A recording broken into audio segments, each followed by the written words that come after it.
Welcome to impulse. നമ്മൾ നോക്കാൻ പോകുന്ന സൺ പ്രൊട്ടക്ഷൻ ആണ് കേട്ടോ. സോ എന്ത് സൺ പ്രൊട്ടക്ഷൻ നമുക്കറിയാം, സൂര്യനിൽ നിന്ന് പ്രൊട്ടക്ട് ചെയ്യേണ്ടത് അത്യാവശ്യമാണ്. കാര്യം ഒരുപാട് UV റേഡിയേഴ്സ് ഒക്കെ വരുന്നുണ്ട്.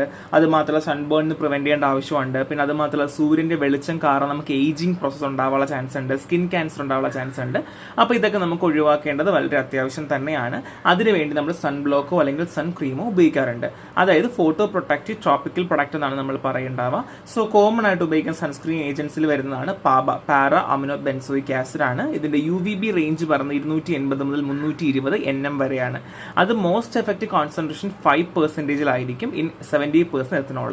അപ്പോൾ നമ്മൾ സൂര്യനിലേക്ക് ഇറങ്ങുന്നതിന് തൊട്ട് മുന്നേ തന്നെ നമ്മൾ എന്ത് ചെയ്യണം, നമ്മൾ ഈ ഒരു ക്രീം ഒരു 60 മിനിറ്റ് മുമ്പെങ്കിലും നമ്മൾ അപ്ലൈ ചെയ്യണം. അപ്പോൾ എന്ത് ചെയ്യുന്നു, നമ്മുടെ സ്ട്രാറ്റം കോർണറിലേക്ക് ബൈൻഡ് ചെയ്തതിന് ശേഷം നമ്മളെ പ്രൊട്ടക്ട് ചെയ്യുകയാണ് ചെയ്യുന്നത്. സോ സൈഡ് എഫക്റ്റ് ഉണ്ട് കേട്ടോ. Contract dermatitis, many stain clothes ഒക്കെ സ്റ്റെയിൻ ആയി പോകാനുള്ള ചാൻസ് കൂടുതലാണ്. ഇത്രയേ ഉള്ളൂ. നമുക്ക് സൂര്യപ്രകാശം നമുക്ക് എന്തിനാ ബ്ലോക്ക് ചെയ്യണം. നിങ്ങൾ പരസ്യമൊക്കെ കാണാറുണ്ട്, അപ്പോൾ നിങ്ങൾക്ക് ഓൾറെഡി ഐഡിയ ഉണ്ട്. പക്ഷേ എന്നാൽ തന്നെ നമ്മൾ ഉപയോഗിക്കുന്ന കണ്ടന്റിന്റെ പേരാണ് പാബ എന്ന് പറഞ്ഞത്. അടുത്ത പാബ എസ്റ്റേഴ്സ് ആണ്. പാബ ആണെങ്കിൽ ഡയറക്റ്റ്ലി എന്താണ് 70% എത്തനോളാണ്. ഇവിടെ പാബ എസ്റ്റേഴ്സ് ആണ്. പാഡിമേറ്റ് O എന്നാ പറയാ. UVB റേഞ്ച് ആണ്. നമുക്ക് also effective in UVB range and most effective 2.8 to 8%. അതായത് ഇവിടെ 65% ആൽക്കഹോളിൽ 2.5 to 8% ഉപയോഗിക്കുകയാണെങ്കിലാണ് പാബ എസ്റ്റേഴ്സ് നമുക്ക് ഉപയോഗിക്കാനായിട്ട് പറ്റുക. അപ്പം നിങ്ങൾ ഇതിന്റെ കോൺസെപ്ഷൻ നോക്കുക, because it's very important. Competitive എക്സാംസിന് പ്രിപ്പയർ ചെയ്യുന്നവർക്ക് ഈ ഒരു പെർസെൻറ്റേജ് പഠിച്ചു വെക്കാം.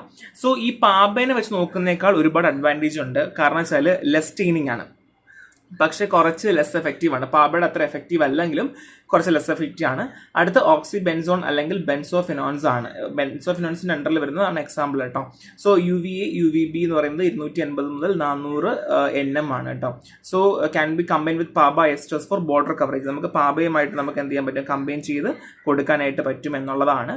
ആൻഡ് അത് മാത്രമല്ല ഫോട്ടോ സെൻസിറ്റീവ് റിയാക്ഷൻ അഗെയിൻസ്റ്റ് നമുക്ക് കൊടുക്കാൻ പറ്റും. It's effective in preventing photo sensitive reaction. So ചില ആൾക്കാർക്ക് സൂര്യത്തിൽ ഇറങ്ങുമ്പോൾ ചുമക്കാറുണ്ട്. അപ്പോൾ എനിക്കൊക്കെ അങ്ങനെ ഉണ്ടാവാറുണ്ട്, പെട്ടെന്ന് ചുമന്ന് പോകാറുണ്ട്, അല്ലെങ്കിൽ നമുക്ക് പെട്ടെന്ന് റിയാക്ഷൻ ഒക്കെ ഉണ്ടാവാറുണ്ട്. അപ്പോൾ അങ്ങനെയൊക്കെ ഒഴിവാക്കാൻ വേണ്ടി നമുക്ക് എന്ത് ചെയ്യാം, ഈ UVA അല്ലെങ്കിൽ UVB ക്രീമൊക്കെ നമുക്ക് യൂസ് ചെയ്യാം എന്നുള്ളതാണ്. സോ എപ്പോഴും സൺസ്ക്രീനിന്റെ കാര്യത്തിൽ പറയുമ്പോഴാണ് UVA UVB എന്ന് പറയാം. സോ UVA എന്ന് വെച്ചാൽ longer wavelength that penetrate deeper into skin. നമ്മുടെ സ്കിന്നിന് ഉള്ളിലേക്ക് കടന്നു പോകുന്നതിന് നമ്മൾ എന്ത് പറയാം, UVA എന്ന് പറയാം. UVB ഷോർട്ടർ വേവ് ലെങ്ത് ആയിരിക്കും, നമ്മുടെ സ്കിന്നിന്റെ സർഫസിനെ മാത്രം അഫക്റ്റ് ചെയ്യാണ്. സൺബേണിന് കാരണമാവുന്ന UVB ആണ് കേട്ടോ. സൺബേൺ എന്ന് ആലോചിക്കുക, ബി ഫോർ ബേൺ. അപ്പോൾ ബേണിന് കാരണമാണ് ഷോർട്ടർ വേവ് ലെങ്ത്. മറ്റാണെങ്കിൽ ലോങ്ങർ വേവ് ലെങ്ത് ആയിരിക്കും. സോ നമ്മൾ ഡീപ്പർ സ്കിന്നകത്തേക്ക് കയറി പോവുകയാണ് ചെയ്യുക, സ്കിൻ ഡാമേജ് ഒക്കെ ഉണ്ടാക്കാറുണ്ട്. ഇനി കോണ്ടാക്ട് ഡെർമറ്റൈറ്റിസ് റെയർ ആണ്. നെക്സ്റ്റ് വൺ സിനാമൈറ്റ് ആണ്. ഓക്സൈൽ മെത്തോക്സിനമൈറ്റ് ആൻഡ് സാലിസിലേറ്റ്സ് ആണ്. മിനിമൽ എഫക്റ്റീവ് ആണ്. Absorb UVB spectrum. ഇവിടെ നമ്മൾ മറ്റുള്ള കമ്പൈൻ ചെയ്ത് കൊടുക്കാറുണ്ട്. അടുത്ത എക്സാമ്പിൾ വരുന്നത് ആന്ത്രൻലേറ്റ് ആണ്. UVA സ്പെക്ട്രം ആണ്. നമ്മൾ മറ്റുള്ളതുമായിട്ട് കമ്പൈൻ ചെയ്ത് കൊടുക്കുമ്പോൾ നമുക്ക് ബ്രോഡ് സ്പെക്ട്രം കിട്ടും. സോ ഞാൻ SPF വാല്യൂം പ്രൊട്ടക്ഷൻ ലെവലും കൊടുത്തിട്ടുണ്ട്. സോ നമുക്കൊരു ഹൈ പ്രൊട്ടക്ഷൻ വേണമെങ്കിൽ 30 to 40 ഒക്കെ തന്നെ യൂസ് ചെയ്യണം. വെരി ഹൈ ആണെങ്കിൽ 50+ ആയിരിക്കണം എന്നുള്ളതാണ് കേട്ടോ.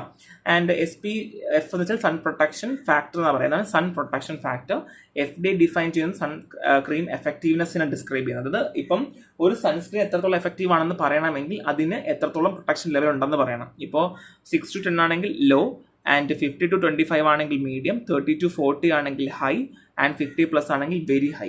So higher SPF is equal to moderate more protective from UVB rays. നമ്മൾ SPF കൂടുന്തോറും UVB റേസ് നമ്മൾ പ്രൊട്ടക്റ്റ് ആവുകയാണ് ചെയ്യുക. So MED on sunscreen minus protection screen divide by MED on the unprotected screen. So നമ്മൾ എങ്ങനെ അറിയും effectiveness, അല്ലെങ്കിൽ നമുക്ക് എങ്ങനെ പ്രൊട്ടക്ഷൻ ഫാക്ടർ അറിയുന്നത് വെച്ചാൽ നമ്മൾ എന്ത് ചെയ്യാം, MED ഓൺ സൺസ്ക്രീനും പ്രൊട്ടക്ഷൻ സ്കിന്നും ഡിവൈഡ് ചെയ്ത് MED ഓൺ അൺപ്രൊട്ടക്റ്റഡ്. നമ്മൾ അൺപ്രൊട്ടക്റ്റഡ് ആയിട്ട് സ്റ്റാൻഡേർഡ് നമ്മൾ കമ്പയർ ചെയ്യുന്നത് അങ്ങനെ നമുക്ക് അറിയാനായിട്ട് പറ്റും. MED മിനിമൽ എരിത്രമൽ ഡോസ് ആണ് കേട്ടോ. അതായത് small UV dose cause redness. അത് ചെറിയ UV ഡോസിൽ പോലും നമ്മുടെ ബോഡി റെഡ്നെസ് ഉണ്ടാക്കുന്നതാണ്. അതിനാണ് നമ്മൾ പറയാം കേട്ടോ MED എന്ന് പറയാം, മറന്ന് പോവരുത്. സോ സ്കിൻ കെയർ നിങ്ങൾക്ക് എല്ലാവർക്കും അറിയാം. നമുക്കൊരു നോർമൽ സ്കിൻ കെയർ എന്ന് പറയുന്നത് നമ്മൾ എല്ലാവരും ചെയ്യുന്ന കാര്യമാണ്. Break out, wrinkles, skin damage ഒക്കെ ഒഴിവാക്കേണ്ടത് അത്യാവശ്യം തന്നെയാണ്. So herbal vs regular skin care. ഹെർബലും റെഗുലറും തമ്മിൽ എന്തെങ്കിലും വ്യത്യാസമുണ്ട്? ഹെർബൽ എന്ന് പറയുമ്പോൾ മിക്കവാറും എന്തായിരിക്കും, ഒരുപാട് അഡ്വാൻറ്റേജ് ഉണ്ട്. അതിൽ ഫസ്റ്റ് വൺ ഈസ് ആലോവേറയാണ്. ആലോ ബാർബഡൻസ് ആണ് സയന്റിഫിക് നെയിം. ഫാമിലി ലില്ലീസി ആണ്. ബാർബിലോയിൻ, ആലോയിൻ, ബീറ്റ ബാർബിലോയിൻ ഒക്കെ ഉള്ളതാണ്. സോ മോയ്സ്ചറൈസിങ്, ഏജിങ് ഒഴിവാക്കുക, ആക്നെ, റിങ്കിളിനൊക്കെ ഒരുപാട് നമ്മൾ ഹെൽപ്പ് ചെയ്യാറുണ്ട്. സിങ്ക് ആണെങ്കിൽ അസ്ട്രഞ്ചൻ ആണ്. ആണ്, അമിനോ ആസിഡ് ആണെങ്കിൽ സോഫ്റ്റൻ ചെയ്യാറുണ്ട്. സോ പ്രിപ്പറേഷൻ മെത്തേഡ് ബ്ലെൻഡർ മെത്തേഡാണ്. ആദ്യം നമ്മൾ ലീഫൊക്കെ നന്നായിട്ട് വാഷ് ചെയ്ത് ക്ലീൻ ചെയ്യുക. ഇവിടെ നിങ്ങൾക്ക് എക്സ്ട്രാ പോയിന്റ് ആഡ് ചെയ്യാം, മണ്ണൊക്കെ ഒഴിവാക്കണം, പ്രോപ്പറായിട്ട് നമ്മൾ ചെയ്യണം, അങ്ങനെ ചുമ്മാ തള്ളി വെക്കാം കേട്ടോ, ഡിഗ്രിക്കാർക്ക് തള്ളി വെക്കേണ്ട ആവശ്യമൊന്നുമില്ല. സോ നമ്മൾ എഡ്ജൊക്കെ റിമൂവ് ചെയ്ത് പീല് ചെയ്യുക. അതിനുശേഷം ഒരു സ്പൂൺ കൊണ്ടോ അല്ലെങ്കിൽ സ്കൂപ്പ് കൊണ്ടോ നമ്മൾ പൾപ്പ് പുറത്തേക്ക് എടുക്കുക, 30 സെക്കൻഡ് ബ്ലെൻഡ് ചെയ്യുക, എയർ ടൈറ്റ് കണ്ടെയ്നറിൽ സ്റ്റോർ ചെയ്ത് വെക്കുക. അടുത്ത സ്ക്രാപ്പിംഗ് ആണ്. നമ്മൾ ക്ലീൻ ചെയ്ത് കട്ട് ചെയ്തതിന് ശേഷം പീൽ അപ്പർ സ്കിൻ പീൽ ചെയ്യുക, എന്നിട്ട് സ്ക്രാപ്പ് ചെയ്ത് റെഫ്രിജറേറ്റർ ചെയ്ത് വെക്കുക എന്നുള്ളതാണ്. നെക്സ്റ്റ് വൺ ടെർമറിക്, മഞ്ഞയാണ്, കുർക്കുമ ലോങ്ങയാണ്, സിഞ്ചിവറേസ് ഫാമിലി, കുർക്കുമനോയിഡ് 1, 2, 3 ആണുള്ളത്. ആൻറ്റി ഇൻഫ്ലമേറ്ററി, കാർമിനേറ്റീവ് ആണ്, സ്പൈസ് ആണ്, വൂണ്ട് ഹീലിംഗ് ആണ്. ഇൻഫെക്ഷൻ എന്നൊക്കെ ഒഴിവാക്കാൻ നമ്മൾ ഒരുപാട് ഹെൽപ്പ് ചെയ്യും. Next one is hair care ആണ്. സോ ജനറൽ റിക്വയർമെന്റ് പറയുവാണെങ്കിൽ easy to apply, safer for skin. So hair care നമ്മൾ ഓൾറെഡി പഠിച്ചിരുന്നു, shampoo, lotion, gel, oil, tonic പഠിച്ചു. അതിൽ ഫസ്റ്റ് വൺ ഈസ് ഹെന്നയാണ്, ലവസോനിയ ഇൻഡോമിസ് ആണ്. സോ ലിത്രേസി ആണ് ഫാമിലി, ലവസോവ, ഫ്ലേവിനോയിഡ്, ക്യുമെരിൻ ഒക്കെയാണ് അതിനകത്തുള്ളത്. ഹെയർ കളർ ചെയ്യാനും നെയിൽ ഡീകളറൈസേഷനും സ്കിൻ ഡൈറ്റൊക്കെ ആയിട്ട് നമ്മൾ ഉപയോഗിക്കാറുണ്ട്. ഹെന്ന എന്തെങ്കിലും നമുക്ക് ചൂപ്പിക്കാൻ വേണ്ടി ഉപയോഗിക്കാറില്ലേ. അപ്പം ഷാംപൂലൊക്കെ ഉണ്ട്, ലോഷനിലുണ്ട്, ബേൺസ്, വൂണ്ട്, സ്കിൻ ഡിസീസിന്റെ ആയുർവേദിക് പ്രിപ്പറേഷനിലൊക്കെ ഇത് നോർമലി ഉണ്ടാവാറുണ്ട് എന്നുള്ളതാണ്. നെക്സ്റ്റ് വൺ ഇസ് അമലയാണ്, എംബിലിക് ഓഫീസിനാലിസ് ആണ്, യുഫോർബിയസി ആണ് ഫാമിലി വരുന്നത്. സോ ടാനിൻസ് ഉണ്ട്, ഫെലംബിൽ, വൈറ്റമിൻ സി, പെക്റ്റിൻ മിനറൽസ് ഒക്കെ ഉണ്ട്. Anti fungal, anti bacterial, anti viral, anti oxidant ആണ്. ഹെയർ ഡൈ ആയിട്ട് ഉപയോഗിക്കാറുണ്ട്, കണ്ടീഷണറായിട്ട് ഉപയോഗിക്കാറുണ്ട്, ഷാംപൂ ആയിട്ട് ഉപയോഗിക്കാറുണ്ട് എന്നുള്ളതാണ് കേട്ടോ. ഇതിലൊക്കെ നമ്മൾ ഉപയോഗിക്കാറുണ്ട്. Next one is oral care ആണ്, ച്യൂയിങ് സ്റ്റിക്കാണ്, നമ്മൾ ചുമ്മാ ചവയ്ക്കുന്ന സ്റ്റിക്കാണ് കേട്ടോ. സോ ട്രഡീഷണൽ നമ്മൾ ബ്രഷ് ആയിട്ട് പണ്ട് കാലങ്ങളിൽ ഉപയോഗിക്കാറുണ്ട്. നീം, ഓക്ക്, വില്ലോൻ്റെ ഒക്കെ പ്ലാന്റ്സിന്റെ തടിയാണ് പണ്ട് കാലങ്ങളിൽ, തടി ഇലയൊക്കെ ഉപയോഗിക്കാറുണ്ട്. ഇപ്പം അതിന് വേണ്ടിയിട്ട് നമ്മൾ അതിന്റെ ഡെറിവേറ്റീവ്സ് ഒക്കെ യൂസ് ചെയ്യാറുണ്ട്. സോ മസാജ് ഗം, ഫ്ലോസ് ടീത്തിലൊക്കെയാണ് കൂടുതലായിട്ട് നമ്മൾ ഉപയോഗിക്കുന്നത് ച്യൂയിങ് സ്റ്റിക്ക് കേട്ടോ. നെക്സ്റ്റ് നീമാണ്, അസഡിക്റ്റ ഇൻഡിക്കയാണ്, മെലീസിയാണ് family. So constituent azadirachtin, nimbin, ജഡൂനിൻ, സാലിനിൻ, ആൻഡ് സെക്റ്റിൻ ആണ്. സോ നമ്മൾ യൂസ് ചെയ്യുന്നത് cavities, gum disease, oral infection ഉപയോഗിക്കാറുണ്ട്. മൗത്ത് വാഷ്, ച്യൂയിങ് സ്റ്റിക്സിലൊക്കെ നമ്മൾ യൂസ് ചെയ്യാറുണ്ടെന്നുള്ളതാണ്. ഇപ്പം ബേസിക് ആയിട്ട് ഇതിനകത്ത് യൂസും ഓരോന്റെ പേരുകളും മാത്രമാണ് പഠിക്കാനുള്ളത്. നെക്സ്റ്റ് വൺ ക്ലോവ് ആണ്, മെർട്ടേസി ആണ്, കോൺസ്റ്റന്റ് നിക്കർ, യുജിനോൾ ആണ്. നമ്മുടെ പല്ലൊക്കെ വേദന വരുമ്പോൾ നമ്മൾ കടിച്ചു പിടിക്കാറുണ്ട്, അപ്പോൾ നമുക്ക് വേദന കുറയാറുണ്ട്. So anti inflammatory properties, swelling, irritation കുറയ്ക്കാറുണ്ട്. Next one is bureau of Indian standards, in IBS എന്ന് പറയും.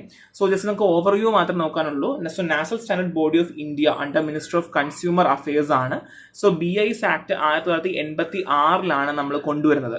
സോ ഇവിടെ നമ്മൾ സ്റ്റാൻഡർഡൈസേഷൻ, സർട്ടിഫിക്കേഷൻ, ക്വാളിറ്റി കൺട്രോൾ ആണ് പറയുന്നത്. അതായത് നമ്മൾ ഒരു സാധനം, ഒരു ഡ്രഗ് നമ്മൾ യൂസ് ചെയ്യുമ്പോൾ അല്ലെങ്കിൽ ഒരു ഹെർബൽ പ്രൊഡക്റ്റ് നമ്മൾ ഉപയോഗിക്കുമ്പോൾ അത് സേഫ് ആണോ, റിലയബിൾ ആണോ, ഈവൻ ഹെൽത്ത് ഹസാർഡ്സ് മിനിമൽ ആക്കുക, എക്സ്പോർട്ട് പ്രൊമോട്ട് ചെയ്യുക, വെറൈറ്റി കൺട്രോൾസുകൾ കൊണ്ടുവരിക, ഇതിനൊക്കെ നമ്മൾ ഹെൽപ്പ് ചെയ്യുന്നതാണ് bureau of Indian standards. So ഓരോ രാജ്യങ്ങൾക്കും അതിൻ്റെതായ സ്റ്റാൻഡേർഡ്സുകൾ ഉണ്ടായിരിക്കും. അതേപോലെ തന്നെ നമുക്ക് ഉണ്ടാവുന്നതാണ് എന്ത് ബ്യൂറോ ഓഫ് ഇന്ത്യൻ സ്റ്റാൻഡേർഡ് എന്ന് പറഞ്ഞു കഴിഞ്ഞാൽ. അപ്പം നിങ്ങൾക്ക് ആ സിമ്പിൾ കണ്ടിട്ടുണ്ടാവും, ഒരു പച്ച കളർ, പച്ചയല്ല, ഒരു ബ്ലൂ കളർ സിമ്പിളിലൊക്കെ ഇങ്ങനെ ഒരു ട്രയാങ്കിൾ ഷേപ്പിലൊക്കെ ഇങ്ങനെ നിന്നിട്ട് BIS എന്നൊക്കെ പറഞ്ഞ പരസ്യത്തിലൊക്കെ നിങ്ങൾ കണ്ടിട്ടുണ്ടായിരിക്കും. സോ ഇവിടെ ഡിപ്പാർട്ട്മെന്റ് ഓഫ് കൺസ്യൂമർ അഫയേഴ്സിലാണ്, minister of consumer affairs, food and production distribution അണ്ടറിലാണ് വരുന്നത്. സോ ഇത് 2016 കെയിം എഫക്റ്റ് വന്നത്. 12 ഒക്ടോബർ 2017 പ്രോപ്പറായിട്ട് ഫുള്ളി അതിൻ്റെ എസ്റ്റാബ്ലിഷ്മെന്റ് ഒക്കെ വന്നത് കേട്ടോ. സോ നമുക്ക് BIS സ്റ്റാൻഡേർഡ് ഷാമ്പു ഉണ്ട് കേട്ടോ, അവർ തന്നെ BIS സ്റ്റാൻഡേർഡ് വെച്ചിട്ടുണ്ട്. നിങ്ങൾ എക്സാമ്പിൾ നോക്കിക്കോളാം. സോ ഇവരുടെ ആക്ടിവിറ്റി എന്തൊക്കെ വെച്ചാൽ സ്റ്റാൻഡ് ഫോർമുലേഷൻ ഉണ്ടാക്കുക, സർട്ടിഫിക്കേഷൻ കൊടുക്കുക, ഹോൾ മാർക്കിംഗ് അല്ലേ, ഗോൾഡിന്റെ ഒക്കെ ഹോൾ മാർക്കിംഗ് അവരാണ് ഹെൽപ്പ് ചെയ്യുന്നത്.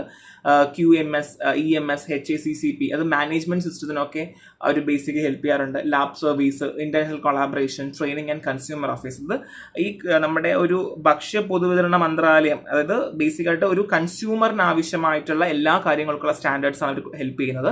ഇത് ഇത്രയും പഠിക്കണം കേട്ടോ. BS shampoo standard, BS tooth paste standard, BS skin cream standard പഠിക്കുക. കാരണം നമുക്ക് അത്രയ്ക്ക് അതിൽ നോട്ട് പഠിക്കാനില്ലാത്തത് കൊണ്ട് എന്തായാലും ഇത് പഠിച്ചേ പറ്റുള്ളൂ. കാര്യം എങ്ങനെ BIS ഒരു 5 മാർക്കിന് ചോദിക്കുവാണ് എന്നുണ്ടെങ്കിൽ നമ്മൾ 5 മാർക്കിന് ചോദിക്കില്ല, എന്നാലും കമ്പൈൽ ചെയ്ത് ചോദിക്കുവാണ് എന്നുണ്ടെങ്കിൽ നമ്മൾ ഉറപ്പായിട്ടും എഴുതണം. കാര്യം BIS എന്ന് പറയുന്നത് ഈ ഒരു ഗവൺമെന്റ് ഏജൻസിയാണ് കേട്ടോ, agency of the Indian government ആണ്. സോ 1986 ഞാൻ പറഞ്ഞതുപോലെ 86 വന്നിട്ടുണ്ടെങ്കിലും എസ്റ്റാബ്ലിഷ് ചെയ്ത് 86 1987 തന്നെ അതിന്റെ കാര്യങ്ങളൊക്കെ നടന്നിരുന്നു. സോ മാനുഫാക്ചറിങ്, അഗ്രികൾച്ചർ ഗുഡ്സ് അല്ലെങ്കിൽ ടെസ്റ്റിംഗ്, ഇതൊക്കെ എല്ലാം അവരുടെ കാര്യങ്ങളാണ് കേട്ടോ അവർ ചെയ്യുന്നത്. പിന്നെ വേറെ പറയുവാണെന്നുണ്ടെങ്കിൽ ഇവരാണ് കൂടുതലും റെഗുലേഷനും ബാക്കിയുള്ള കാര്യങ്ങൾക്ക് ഹെൽപ്പ് ചെയ്യുന്നത്. അപ്പോൾ അതുകൊണ്ട് എന്തായാലും ഈ സ്റ്റാൻഡേർഡ്സ് എല്ലാം പഠിക്കുക, because it's very important. So next ക്ലാസ്സിൽ കാണാം. Thank you.